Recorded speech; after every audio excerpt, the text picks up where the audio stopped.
It's spring, and many elite colleges have published their admissions statistics for the class of 2028.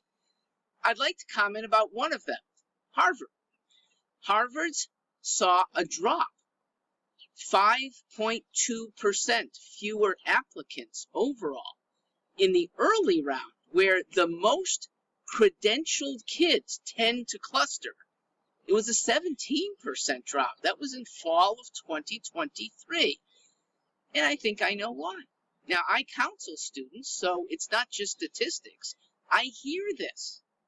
I hear students who are qualified to get into Harvard. Not a sure thing, but at least they're in the running. They've gotten their 1550 plus SAT scores, big GPA, or they have a huge athletics recruitability. So I've had kids saying, I'm not doing Harvard.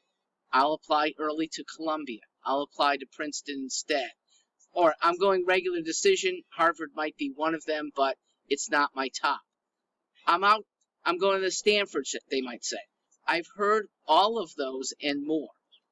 And it followed the rightful controversy of how Harvard was run and how a Harvard president was elevated despite multiple plagiarisms and bad leadership. And students are mature enough generally to recognize that the pedigree matters for getting a job later. And while Harvard had a pedigree, and still does since it's the oldest university in America and always will be, we're nearly 400 years, that pedigree has been tarnished. And so earnings possibilities are tarnished and kids know it. Why go to a second best school if I can get admitted to a first best? That is a proper calculation. Boston's a cool place to be. You could go there for grad school. You could do an internship there. But there are 20 other top 21 schools in the country. Apply to one of them. At least that's the thinking. The numbers, a decrease of 17% compared to the year before, while Ivy League overall had a slight decrease. Now, there's something to that might be the economics behind an Ivy League degree have fallen as well, especially with kids more and more often moving to science majors.